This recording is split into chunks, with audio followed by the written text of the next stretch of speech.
y soit maintenu. Le Coran l'a dit au prophète, lis au nom de Dieu. Lis au nom de Dieu. Iqra bismi rabbik. Lis au nom de Dieu, ce qui nous amène à déclarer avec force que le péché de la laïcité réside plus essentiellement dans sa position de neutralité. Ce n'est pas un péché, ça il faut le dire tout de suite, sinon je risque d'avoir tous les laïcs sur le dos. Le péché de la laïcité réside plus essentiellement dans sa position de neutralité, péché qui d'ailleurs est déjà atténué par l'affiliation de certains laïcs aux différentes confessions. Lis au nom de Dieu, cela signifie qu'il ne peut y avoir de grâce si dès le départ Dieu se voyait dans la lignée des infortunés. Mais ne l'oublions pas, la critique est aisée, une vérité absolue est loin d'être établie dans les systèmes en perspective. Un marabout est méprisable parce qu'il exploite honteusement ses talibés. Un politicien est ignoble parce qu'il profite de la disponibilité de ses électeurs pour se faire un nom. Un colonialiste est exécrable. L'intellectuel est mis à l'index du fait qu'il est conditionné par ceux-là même qui lui refusent son originalité. Le riche n'en est pas moins abominable parce que vivant dans un monde où seule l'usure impose sa loi, le mendiant se sent détesté parce que considéré comme un parasite. On pourrait en dire autant sur le compte de tout le monde.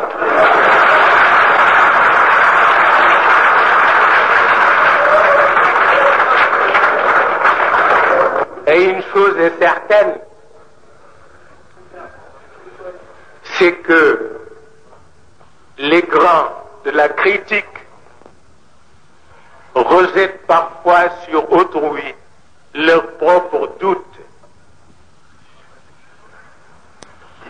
Les doutes qui peuplent leur subconscient. Il s'agit d'une maladie dont la ténacité dépasse largement la compétence des psychanalystes. Notre monde est plein de fous.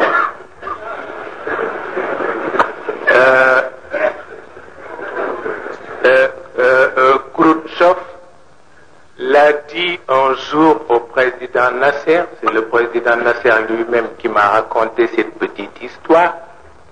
Khrouchtchev lui a dit, toi et moi, on est des fous, mais c'est un secret d'État. D'où la nécessité d'un enseignement hors série. Jacques Maritain l'a affirmé pour le compte de la chrétienté. Jacques Maritain nous dit, il y a une inspiration d'ordre surnaturel à laquelle les dons du Saint-Esprit nous rendent dociles et qui présuppose la charité. Elle élève les âmes saintes au mode surhumain d'agir qui fait la vie mystique. Mais dans l'ordre naturel aussi, il y a une inspiration spéciale qui, elle aussi, est au-dessus de la délibération de la raison et qui procède, comme le notait le grand philosophe Aristote, de Dieu présent en nous. Le Coran nous dit ceci, c'est un bout de lumière par lequel Dieu oriente ses grands serviteurs. D'où ce que les Occidentaux appellent le secret des réussites périlleuses. Ce qu'il faut retenir ici, c'est qu'il y a mysticité et mysticité. les hippies sont-ils, oui ou non, satisfaits de l'aspect caricatural d'un certain mysticisme? Je n'en sais pas encore grand-chose, mais je crois que le danger qui menace notre existence, c'est surtout l'absence de ce qu'on appelle le dialogue. S'il est amusant de passer son loisir à formuler des critiques, il n'en est pas moins évident que le dialogue reste notre unique chance pour éviter des heurts plus que nuisibles à l'organisation de notre cité. D'autant que, face aux grandes options, l'homme ou les hommes se scindent en plusieurs parties. Il y a des admirateurs, il y a des détracteurs, il y a des ceci, il y a des cela. Ce qui fait rire, c'est que Lord Belford, un historien anglais que vous connaissez, nous dit de Mustafa Kemal Pasha qu'il était chef de brigand. Alors que son homologue, Sir Charles Harrington, affirme qu'il n'a jamais rencontré un homme qui ait une vue aussi claire de ses objectifs et qui soit aussi décidé à les réaliser. Les gens disaient aussi de Mahomet que ces soldats étaient des fanatiques, alors que les autres, parce que admirateurs, reconnaissaient une chose, qu'il ne peut y avoir de soldats aussi résolus, aussi parfaitement disciplinés. C'est une question d'appréciation. Un détracteur est toujours prêt à dire des balivernes et à verser des invectives. Mahomet, que l'on connaît avec son Coran et ses 600 millions d'adeptes, est loin d'être un simple fanatique. Le poète l'a dit,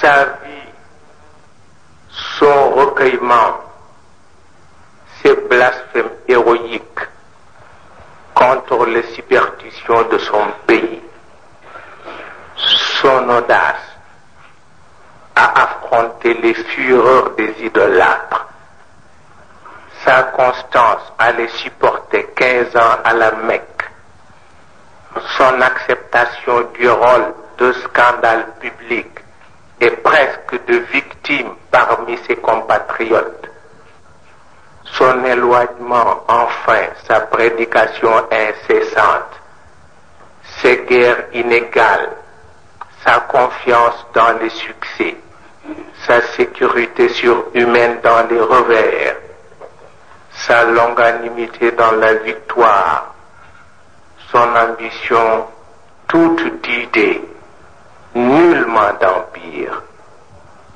sa prière sans fin, sa conversation mystique avec Dieu, sa mort et son triomphe après le tombeau attestent plus qu'une imposture, une conviction.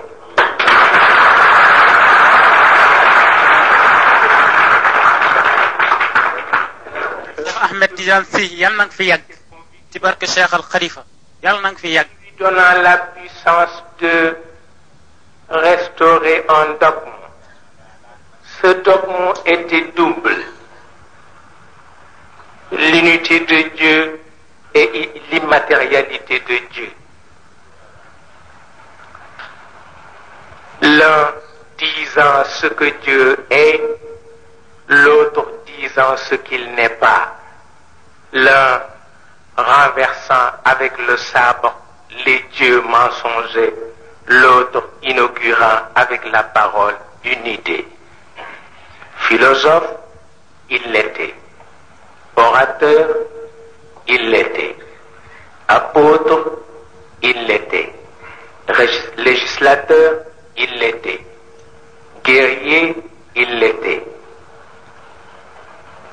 Conquérant d'idées, il l'était.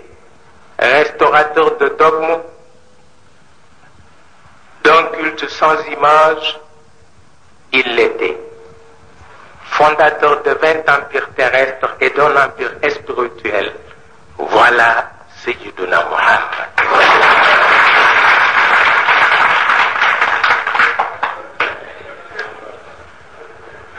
Mais tout cela n'indique pas encore un refus catégorique opposé aux exigences des uns ou des autres. C'est plutôt une manière qui nous est propre de situer les problèmes de l'heure. S'il est demandé aux adultes de se comporter en modèle, il n'en est pas moins flatteur pour les enfants de mériter la relève. Ce que le pays attend des uns et des autres, c'est d'adopter une attitude responsable. Attitude qui n'en reste pas moins un sens élevé de la mesure, afin que la base de notre objectivité ne craque sous le poids de nos maladresses. Le président Senghor, qui est un maître à penser, tremble toujours. L'expression est du 4e calife de l'islam, Sayyiduna Ali. Il disait souvent « je tremble ».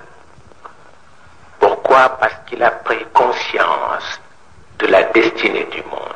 Mais le président Senghor, lui aussi, tremble parfois.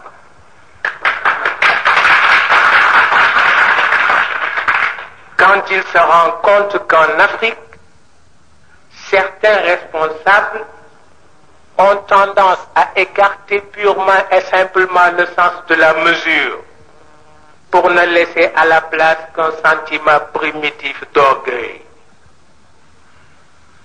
Cela est d'autant plus significatif qu'en présence des grandes idées, les hommes s'effacent de plus en plus, que le pouvoir personnel n'est souhaitable que quand il y a une culture abondante, doublée d'expériences pratiques. Ce pouvoir qui faisait dire au 3e calife de l'islam, on réussit avec l'homme ce qu'on ne réussit pas encore avec le Coran, parce que le Coran c'est un livre, il n'agit pas. C'est l'homme qui agit au nom du Coran.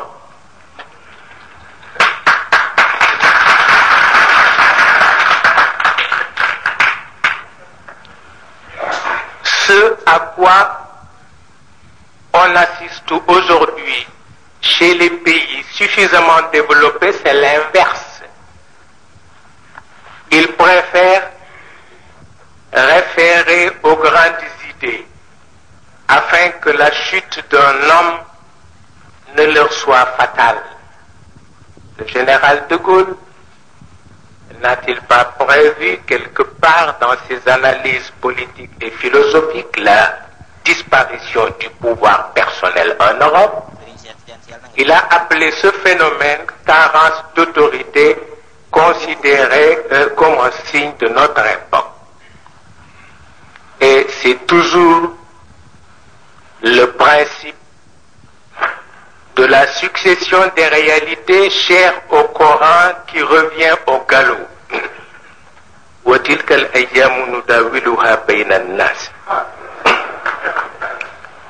Et il serait imprudent d'essayer de se substituer à Dieu pour faire de cette succession une propriété privée. Mahomet nous dit que l'héritage culturel de l'humanité n'est transmissible que dans la mesure où les hommes du présent ne cherchent pas à imposer leur point de vue à ceux de l'avenir.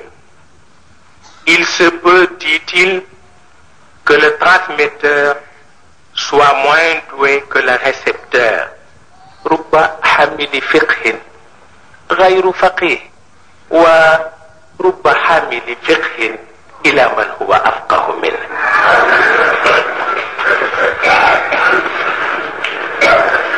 Et si ces propos invitent à une pratique plus assidue de l'humilité, cela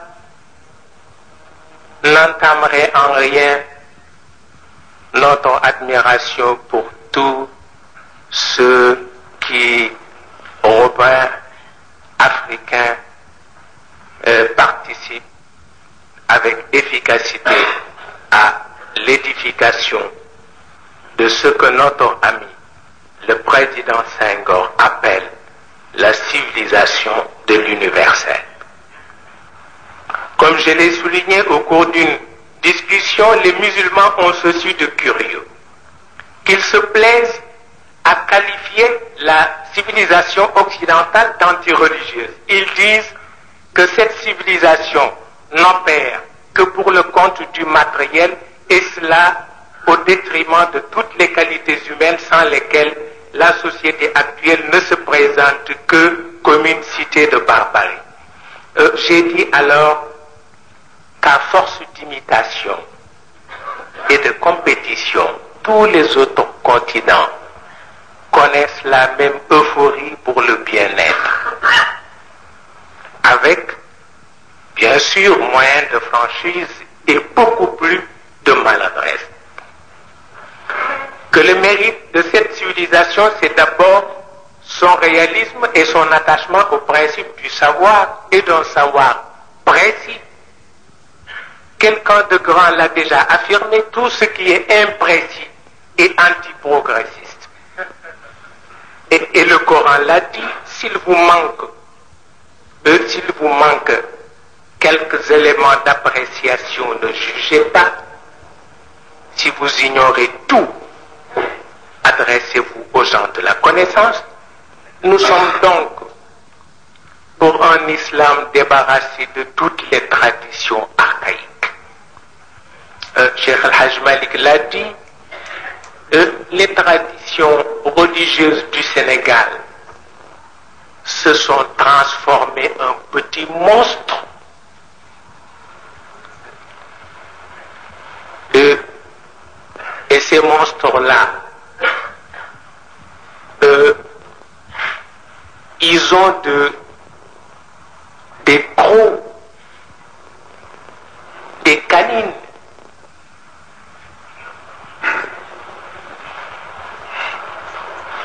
Et il faut avoir le courage de les affronter. Sinon, c'est la religion elle-même qui risque d'être dévorée par ces petits monstres-là. Hein? L'islam risque d'être dévoré par ses propres traditions. Vous voyez cela? Hein? Donc, nous sommes pour un islam épousant les principes auxquels Mahomet s'est toujours déclaré favorable.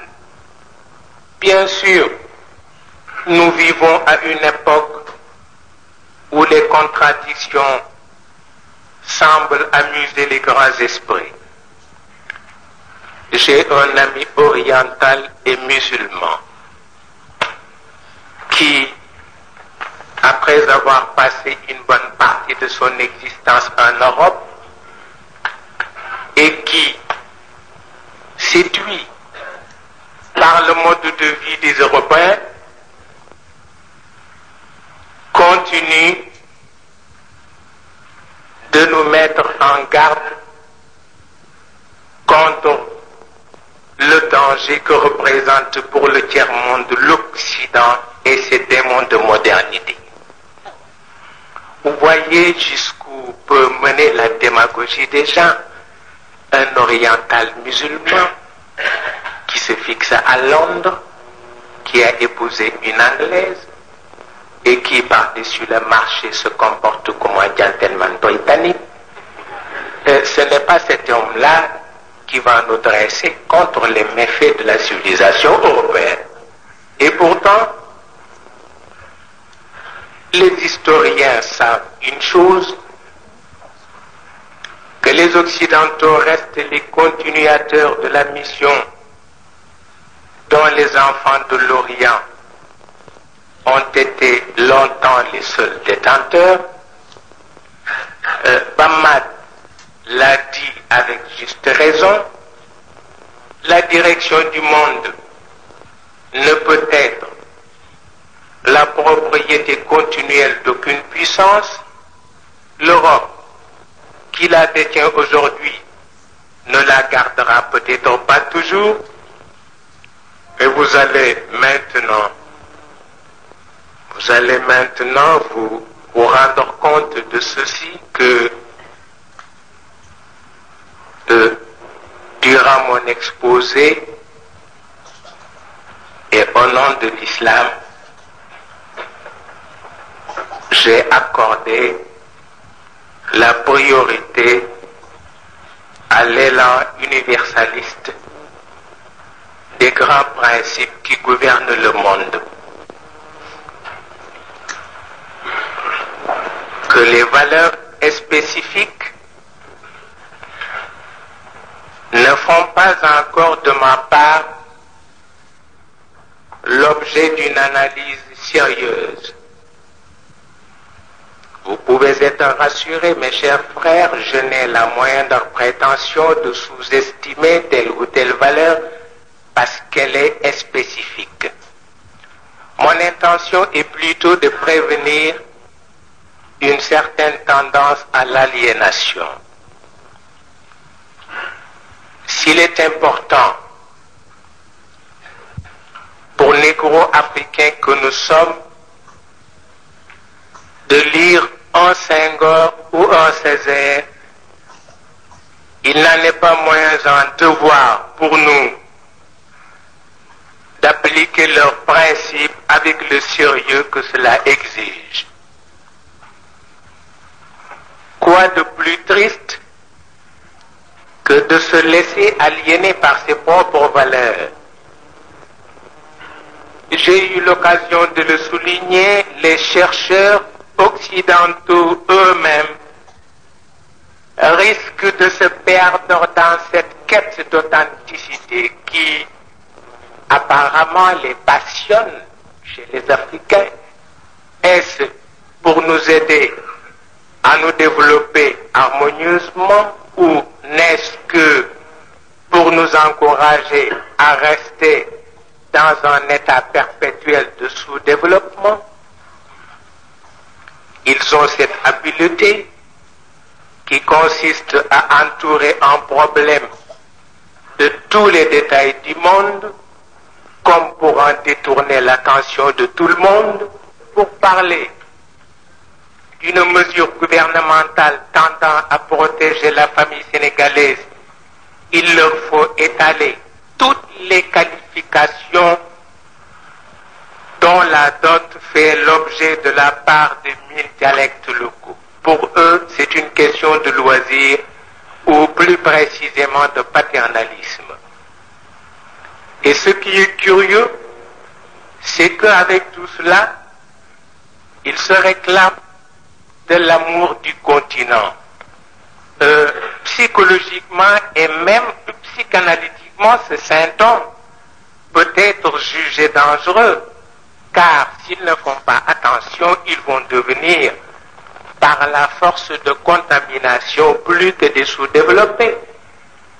Bien sûr, à l'époque où toutes sortes d'idéologies submergent la terre, les grands de l'Afrique ont besoin eux aussi de parler d'idéologie, d'autant que des idéologies, cela existe aussi chez les Africains. L'essentiel, c'est de ne pas y perdre son équilibre. L'essentiel, c'est surtout de ne pas laisser la dynamite qui s'y renferme entre les mains des créards.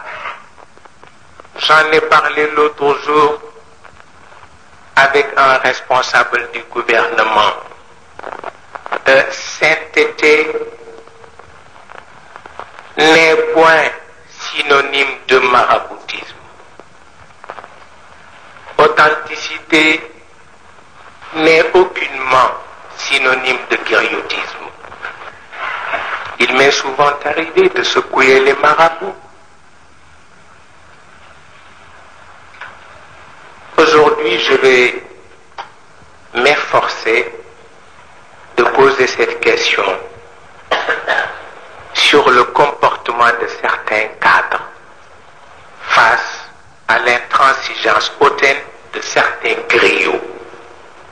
Pourquoi ces cadres ont-ils si peur des tenants du griotisme?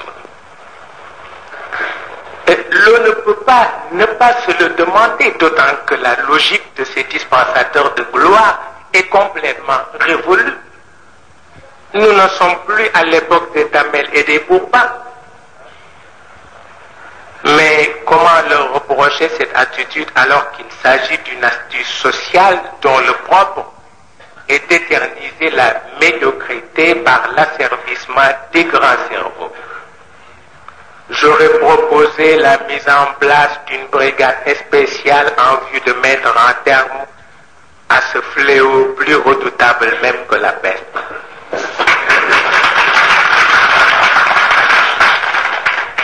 Cheikh Ahmed Tidiane Sy ñoo ngi lay ñaanal yàlla yal na yàlla yàggal la ci sunu kanam, yal na yàlla defal la sa bëgg-bëgg, yal na yàlla fekk saw fan ci barke Cheikh Al Khalifa. yàlla mi nga xam ne dara teewu ko yal na yàlla defal la sa bëgg-bëgg dunya ak àllaaxira nag, ak defal ko njabootu Cheikh Al Khalifa yépp. kontaan nañu lool fa tabarakallah, siggal nga Sénégal yépp, siggal nga jullit yépp fa tabarakallah. jërëjëf. Savoir choisir ses amis et est-il souhaitable de conclure sans avoir l'obligeance de parler de la femme selon l'enseignement coranique?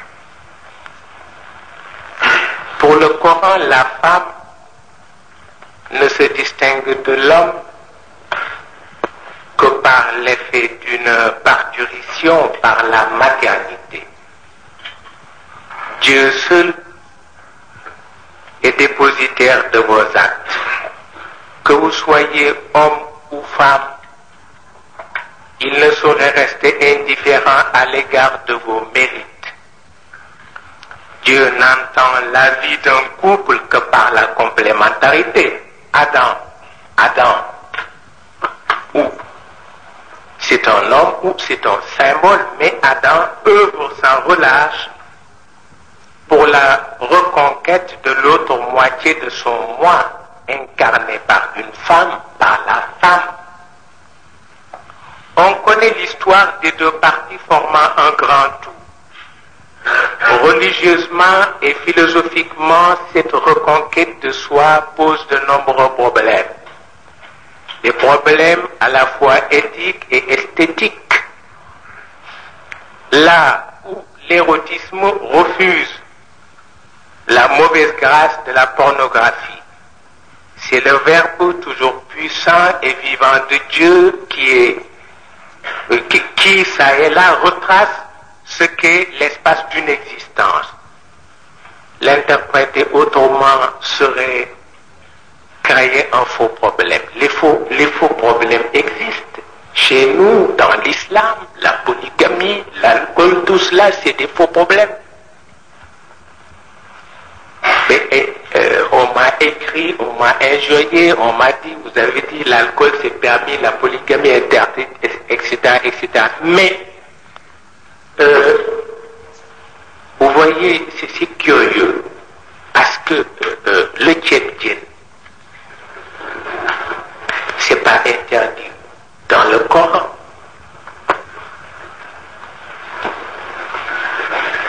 Mais j'ai vu un malade l'autre jour. Monsieur le marabout Serigne Cheikh Ahmed Tidiane Sy, c'est nous, vos talibés, qui vous souhaitent que Dieu vous pousse jusqu'à 100 ans. Et nous vous souhaitons, nous aussi, que Dieu vous pousse jusqu'à 100 ans, mieux que ton père, Cheikh Al-Khalifa Ababacar Sy. Santé.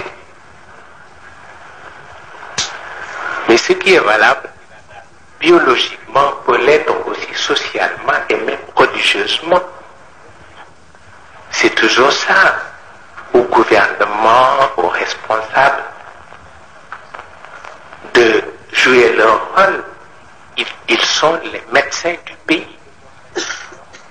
L'interpréter autrement serait donc créer un faux problème. Si le couple symbolisé par les deux sexes, qui est appelé à marcher de commun accord vers les grands objectifs, il ne peut y avoir de sexisme. Je suis sûr que l'homme grand enfant ne se sent pas encore assez vigoureux pour se faire cavalier seul. Surtout dans un monde où les grandes questions imposent une certaine coopération entre l'homme et la femme. Écoutez-moi bien, je n'ai pas dit entre l'homme et la monture.